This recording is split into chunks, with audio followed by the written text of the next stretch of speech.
Support for Consider This is provided by the University of Nebraska at Omaha College of Communication, Fine Arts, and Media.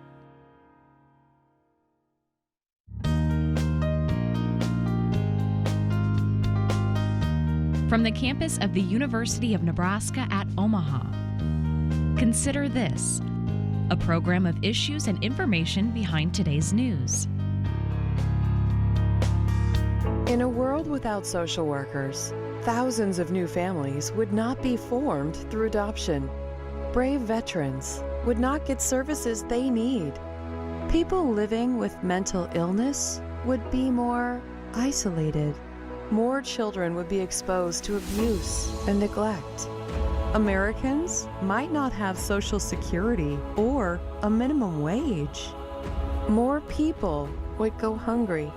Those who are sick, dying, or grieving would get less comfort and care.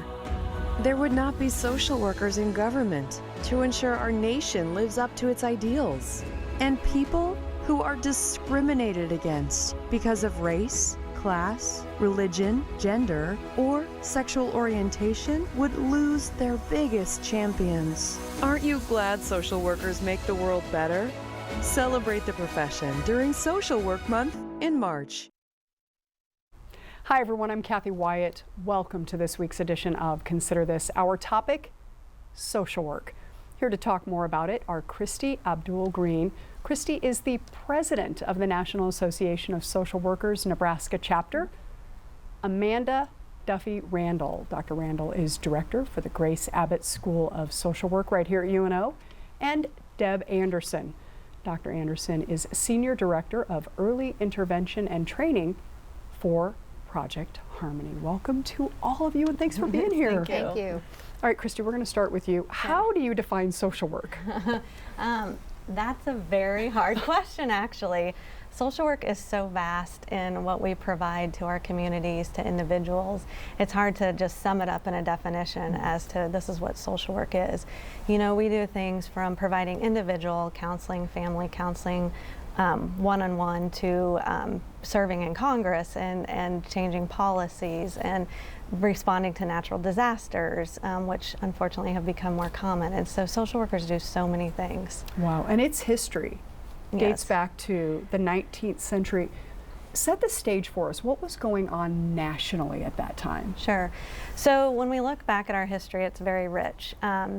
I would say we start, like if I look back into the 1800s and the mid-1800s when the Civil War was ending, we had the freed slaves and the emancipation of the slaves. And so social workers started to get involved to try to meet some of their needs. Maybe they weren't called social workers at that time, but they started to do things to support them and advocate for them. And then, you know, at the end of the Civil War, and we had minority immigrants, some of the same issues we have today, and really supporting them and helping them. So we started, you know, there and progressed through that, and we started formalizing more of our profession from there. Wow, and Dr. Randall, enter Grace Abbott. Tell us about her.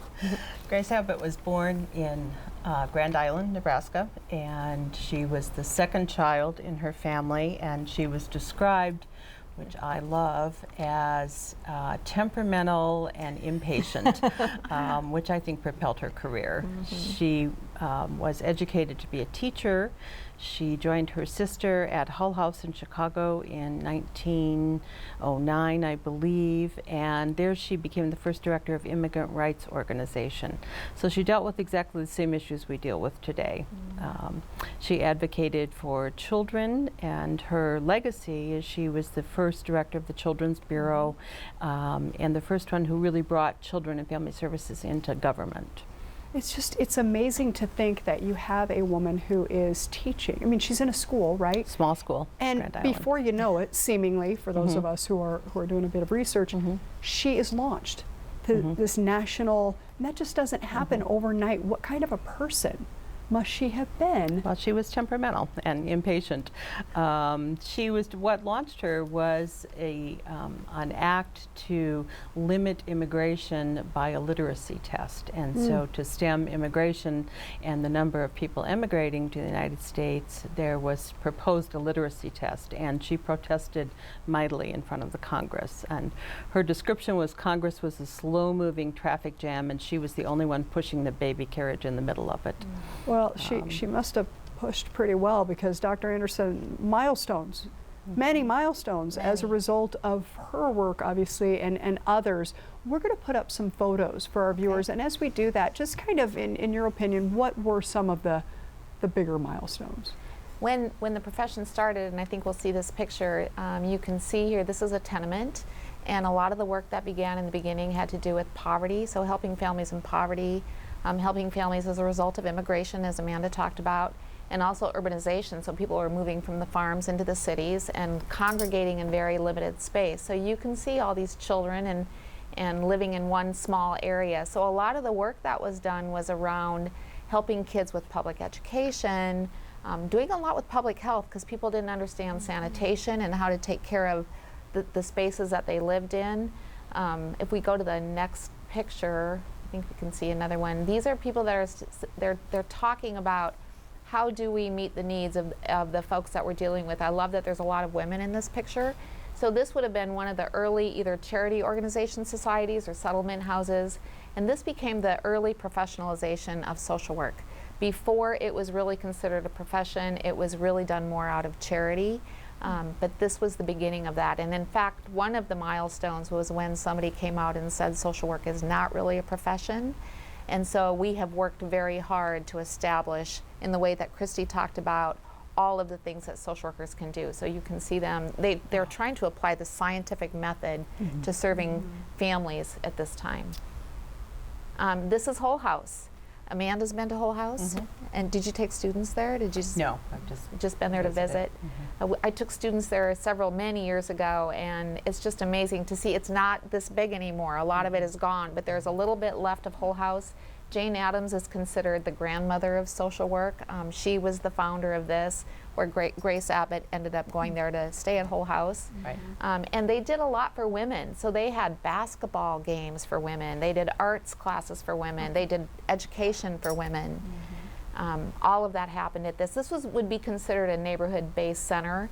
We have things similar to that today. I think Completely Kids is like that, Boys and Girls Club. So some of the things that we have today come out of those early roots. And here you see them studying in class, probably an English class where they're learning the language, because again, a lot of this had to do with immigration and helping people learn at that time how to assimilate is what they were looking for. So here, this represented a change in the profession. Up until now, most of the work that was done had to do with addressing poverty and some of the big social ills around immigration and urbanization. This was the first time that social workers were asked to work with veterans because of what was called shell shock, what we now know as PTSD. So here we see what Christy talked about earlier on about we do individual counseling. This is when that first began, and I believe that might be an American Red Cross person who is part of that early movement in social work. Wow. Pretty amazing. Nicely done, Dr. The Veterans Administration is still one of the largest employers of social work in the country. Wow. So you mentioned, and when you looked at the picture and said there are a lot of women, talk to me in terms of, I know that there are men who enter this field as well. What are we looking at in terms of ratios these days? Is it primarily women still? And what are we seeing in terms of that, Christy? I would say yes, we're still, primarily women, but we are seeing a growing workforce of men in the field. I know that's something that is very valuable and important, and just growing the diversity of the profession overall. So we're starting to see a shift in that, but I would still predominantly we see women in the field. Yeah, and men or women facing some pretty significant challenges, right? So we've talked historically, and again, nicely done, bringing us to present day. What are some of and we've mentioned a few, but what are some of the bigger challenges facing individuals today that social workers are having to address? Well, I think it's interesting because when we look back at the history, we talk about immigration, and we know that immigration is all over in the news today. And, you know, that is one of the big things that we, you know, work to advocate for. So whether it's, you know, policy around the asylum seekers and how that's changed, and advocating for fair policies for that, and then our DACA recipients and a citizenship to pathway for those young people who came here, you know, with their parents and always have that fear of being deported, and that work around immigration. So, and then the childhood separations that you've seen a lot in the news, and really some of those things. And then in addition to that, I think we see issues around really advocating for non-discrimination. So we see discrimination still around a lot around sexual identity, sexual orientation, and we really step up. And I know there's been some legislation this year in Nebraska that we've had social workers testify about, and trying to change those laws in the state. Things like one of my passions is climate change. I think there's been a lot of talk about social workers getting more involved in climate change because it really disproportionately affects those that might be in poverty, and it will continue to do so. And so some of those big things. And then trauma, you know, we see more and more trauma, whether it's related to child abuse, substance misuse, or just the natural disasters that we're seeing. So if you can imagine your home is gone within minutes due to a fire or a flood, and you've lost everything with no preparation for that, and how that would impact your feelings of safety and security and that sort of thing. So there's more than enough to keep us very, very busy. Well, I was going to say, long gone are the days when we expected social workers to be good listeners. Yeah. I mean, that's a far cry, you know, based on what you're sharing with us now. And Dr. Randall, I'm thinking as she's talking, what kind of a person signs up for everything she has just, I mean, that is an awful lot to take into account in terms of you as a person, your knowledge, your skill set, your passion for something. Who are we seeing in terms of the up and coming in this field?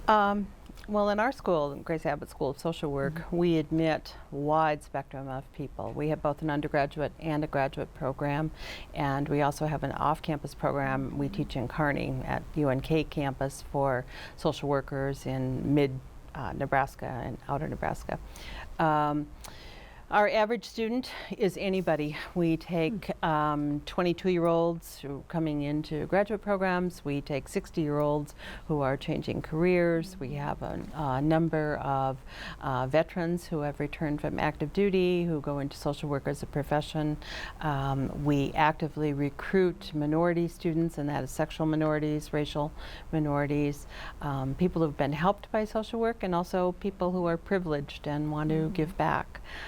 So we have a wide spectrum. Our students are not traditional. They range again from 21 to 60 coming in, and they do pretty much cradle to grave social work. We work with infant mental health, and we work with geriatrics and end-of-life decisions. So we work in pretty much every spectrum in between.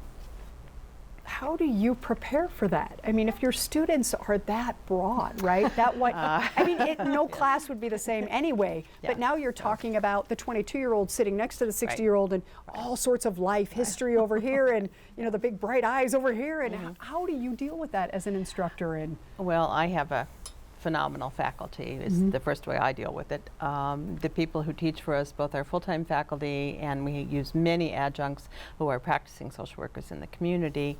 I think it makes for a very rich class environment, and we have a wide spectrum of political values and beliefs, and we really encourage people to be outspoken and to be temperamental like Grace Abbott, because I think they're the ones who get things done. So it's a terrific program to teach in. It's a wonderful program to administer. Well, for folks who are watching thinking, maybe, just maybe I would check that out, what are we talking in terms of education? Education, the first degree is a bachelor's in social work, and that is considered a professional program. You can be certified through the licensing in Nebraska. Most people with a bachelor's degree in social work would work in large agencies, either in child welfare or aging or adoption, family placement, immigrant services, kind of wide agency practice. And then we have a master's program, which is a little bit longer if you don't have a bachelor's in social work. And postmasters, you do 2 years of supervised practice, and then you can be licensed in the state of Nebraska. So we do both individual mental health, we do group, we do working with families in all spectrum of things. And we currently don't have a doctorate of social work or PhD program. We would hope to have that eventually in Nebraska, but most people practice at the master's level. Okay, very interesting. Dr. Anderson, you had your journey to social work. Talk to us a little bit about what your journey entailed.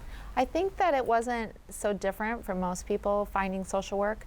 Back, it's been a long time. So when I found it, it wasn't readily available at school. It's not like you went to a university and knew social work was the thing to do.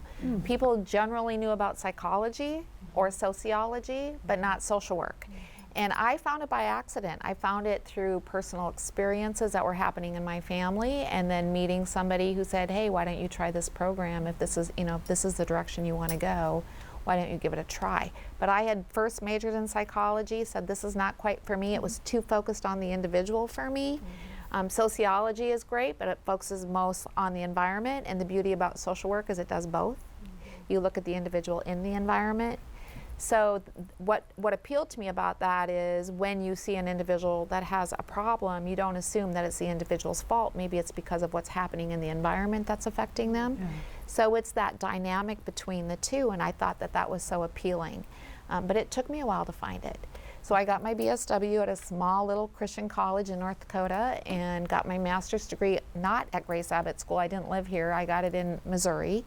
And then ended up coming here and getting a PhD and teaching here. But it all came sort of accidental at first. As soon as I took my first intro class, and I think we would all say this, that introduction to social work where you get that whole survey of all the different things that Christy and Amanda have talked about, that was what hooked me. I took that class and said, this is the thing for me.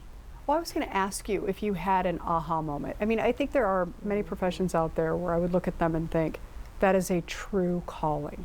Yes. And this is one of those. You have to be the right person to be able to do the things that you're all describing. And especially if it's something you didn't grow up thinking you were going to do, what was that aha moment for you where you thought, no looking back now, I am going full speed ahead? For me, it was similar to what we've been saying about Grace Abbott being temperamental and impatient. I thought there's no way I can do the same thing for the rest of my career. But the beauty about social work is you can move into all these different areas, and that was so appealing to me. Well, and that's what you get introduced to in that intro class. Yeah, and you found your way to Project Harmony. Yes. How were you introduced to that organization, and tell us a little bit about it? Well, Project Harmony is a child advocacy center. It's one of 850 in the country, and we're really in the child welfare business. We are a one-stop shop for kids who have been abused or neglected. So we are co-located with the Omaha Police Department. We have the Department of Health and Human Services, Child Protective Services in our building. We have other nonprofits like Lutheran Family Services doing therapy, and Child Saving Institute runs our triage center and emergency placement for kids. What we primarily do is forensic assessments of children who've been alleged to be abused or neglected. The programs that I've been in charge of since I've started, one is training. So now we're training professionals about how you work together to do a collaborative child abuse investigation. How do you address trauma, like we were talking about? What are the ways you can do that? And we were training about 15,000 people a year in that training department. And then the other program we're doing now is a school mental health program called Connections. One of the areas that we're hearing about more is schools saying that we have children that are sitting in the classroom that have suffered so much trauma that they're not able to learn. And so the Connections program is designed to help get those kids mental health treatment.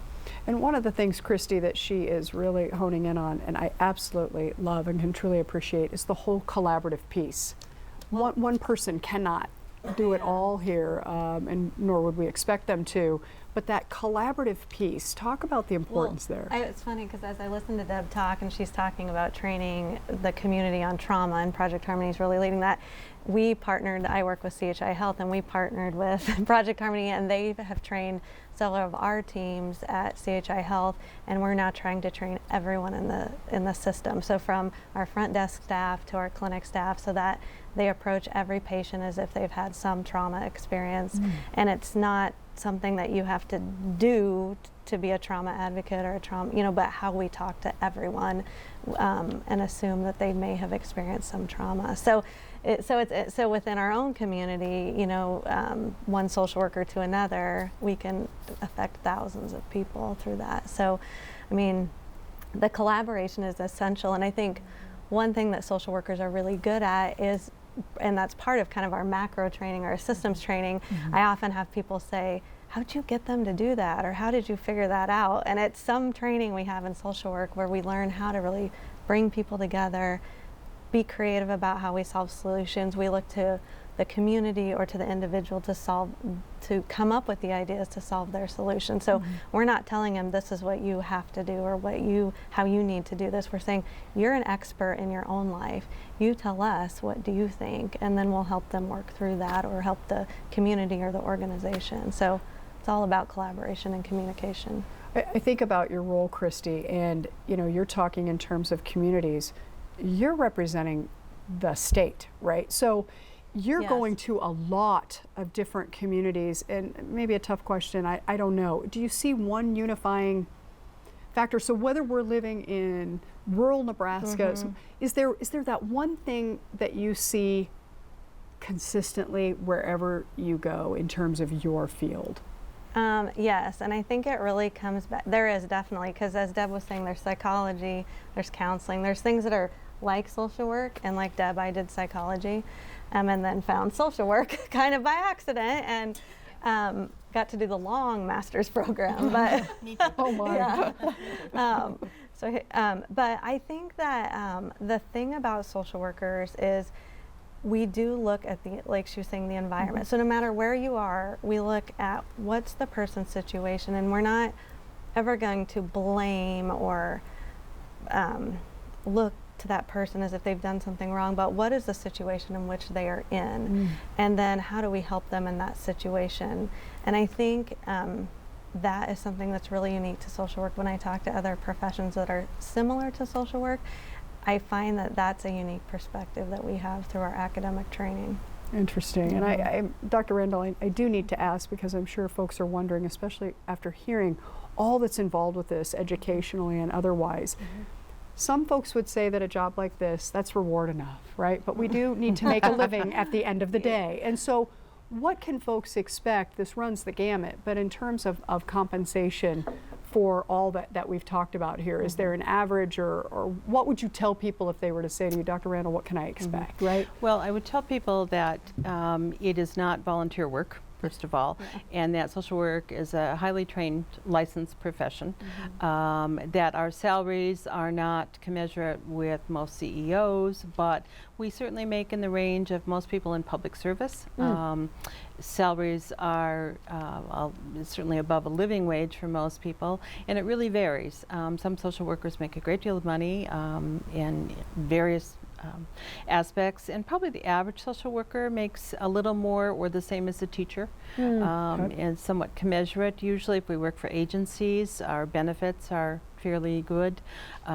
It's difficult work, and so I think social workers have to also have a lot of self-care and a lot of resilience in order to do the work, but we are highly educated, and we also continue that professional education. One of the things that the Grace Abbott School of Social Work has is an ever-expanding professional education department, and we do a lot of training. We partner with organizations and provide training, and we also do our own in terms of both macro social work, program planning, evaluation, and then also mental health training. Okay, and March, a big month for you social workers, right? So we're really looking at this profession during the month of March. Christy, talk to us about this year's theme. All right. So this year's theme is actually Elevate Social Work, and to speak to what Dr. Randall was saying, one of the things that we really need to do as a profession and continue to do is allow or teach our communities and those around us what is social work and what do social workers do, because there still is a misconception of we're all, maybe child welfare workers, or we're all, that there's this little hole that we fit in. And in fact, we're seeing so many more social workers in leadership positions, from running organizations to government to, whatever, that we really are seeing that our profession is even expanding further.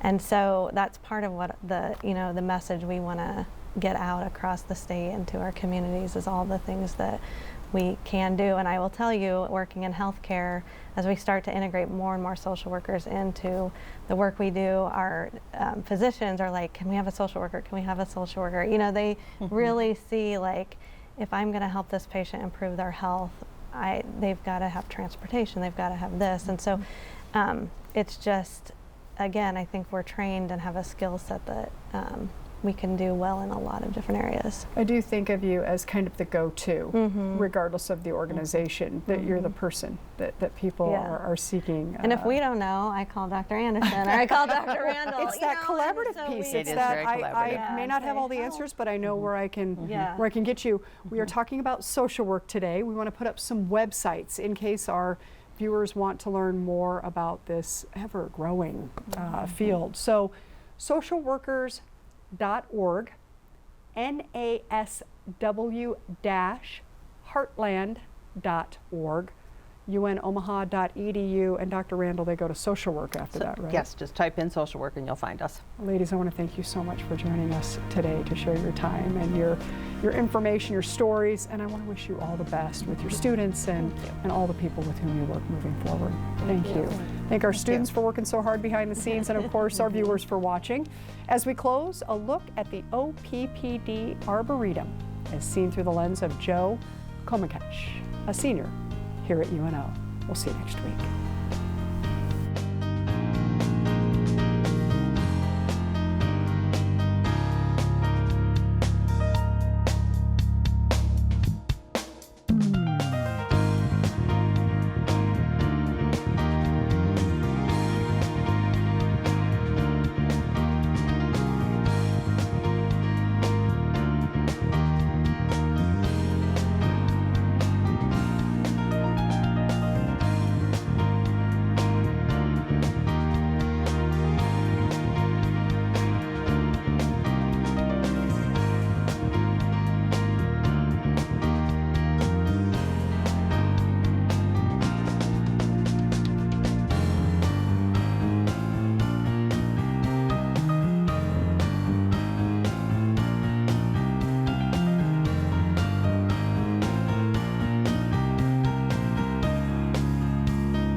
Consider This is an issues and information program produced by UNO Television. More information and program archives can be found at netnebraska.org/Consider This. If you'd like to share your comments about this program, call UNO Television at 402-554-2516 during regular business hours, or send an email to cwyatt@unomaha.edu.